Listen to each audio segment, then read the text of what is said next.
Thousands of people forced from their homes as two major wildfires burn uncontrolled. When it came up that canyon, it created its own wind. It was intense. It was blowing 50, 60 miles an hour. The town of Greenville devastated this morning. Within 2 hours, our town was gone. As the DixieFire levels homes and businesses, threatening even more homes in Chester today. It sucks. It sucks. And in Placer and Nevada counties, the river here torches dozens of homes near Colfax, forcing many more to evacuate this morning. 50 years of stuff is gone. The weather not helping firefighters on the ground trying to contain these fires. But until we have a change in conditions, there's really not a lot that firefighters can do. So will the weather give firefighters a break or hamper their efforts again today? Find out in moments.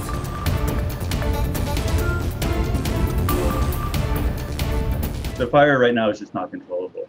It doesn't matter how many large air tankers we have or bulldozers. We had 5,000 or more firefighters on. And as long as the weather conditions are as dry and unstable and hot as they are, there's really just about nothing we can do.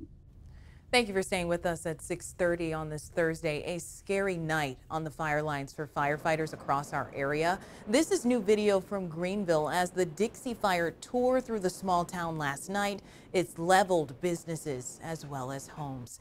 Take a look at your screen now. The city of Reading put together this map showing you exactly where the DixieFire is burning this morning. Those little red dots you see show you where the fire is burning really hot. You can see just how close it is to Lake Almanor, the town of Chester, as well as Greenville. Now to another major fire that's burning near Colfax. It's putting even more strain on firefighters. This one called the River Fire. It started yesterday afternoon. 1,400 acres have burned with no containment. It's destroyed or damaged more than 30 homes. Take a look at this map. It's showing you the evacuations in Placer County. Areas in red are under evacuation orders. Yellow are warning zones. You can see that applies to some of the town of Colfax and areas west of Interstate 80. Well, here are the evacuations in Nevada County. These are just the areas north of the Bear River. It includes the areas of Coleman, Sierra Knoll Estates, Pinecrest, as well as Bear River Pines. And we have a lot to cover this morning, so we have team coverage for you. ABC 10's Rob Karlmark is tracking the conditions on the ground. Lena Howland is on standby near the fire lines of the River Fire. But first, we want to get to ABC 10's Monica Coleman. She has the latest from the DixieFire. And Monica, this is by far the largest blaze in California right now. That's right, Bria, and I was there yesterday as the DixieFire ripped through the town of Greenville, taking out everything in its path. And it happened so quickly. I was in town talking with people about why they did not want to evacuate. Bria, we have to remember, this is not the first evacuation warning or order that people in Greenville have received. I spoke with one woman, her name is Beverly. She owns the bar in town. She said she evacuated on Monday when she saw the fire coming down the ridge, but she did come back. She says that she owns that bar in town. It's the only place left for people who decide to stay, to have a place of peace and normalcy. But she said she did pack up and leave yesterday when she saw the fire coming down the ridge once again. If I'm here, I can try and protect what I can, get out what I can while I still have time. But 5 minutes, I can be gone. We got everything packed up, just jump in the truck, grab the dogs and go.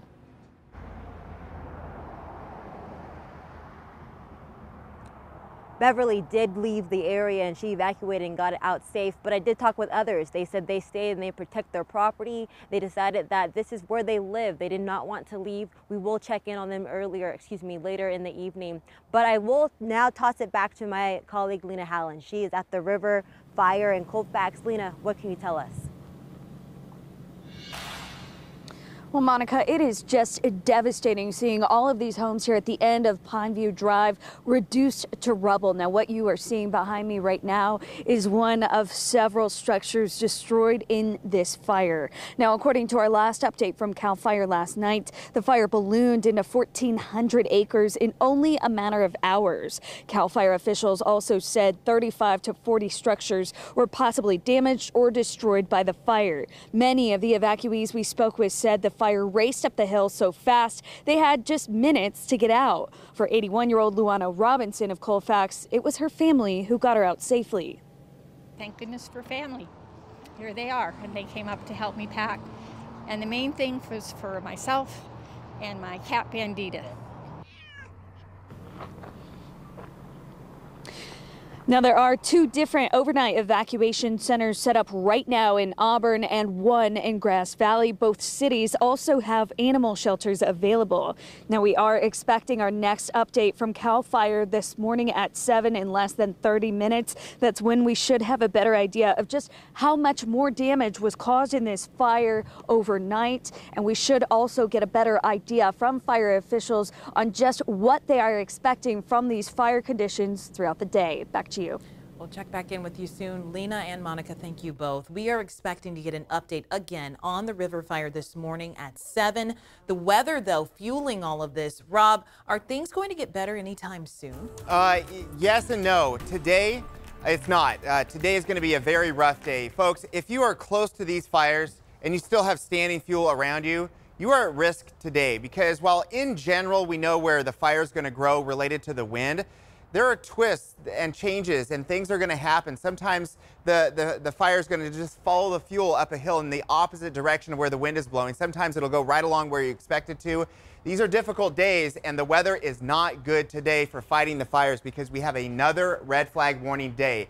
You only get these when it's very dry and it's very windy, and the area in red is what has the highest fire danger today. So it does include the ongoing Dixie fire area. And then we also are looking at near red flag conditions where the river fire is, where you just saw Lena. And the unfortunate thing, folks, is what we saw yesterday is what could happen today. Fires start and they grow very quickly. So your biggest areas of concern are in the red flag warning area, but we saw what happened in a non-red flag zone yesterday. The fire followed the terrain up the canyon and we saw exactly what happened. So please be fire aware today. We do have some good things happening. The weather temperature-wise is cooling down, which certainly can help in higher humidity for lower elevation spots. That's why we don't have a red flag warning, say in Sacramento or Stockton or some of those lower lying areas, because we have higher humidity and ocean cool air in addition just to some cooler air that's filtered in. So we're starting off in the 50s and 60s and we've got some 40s up high. This is cooler than yesterday.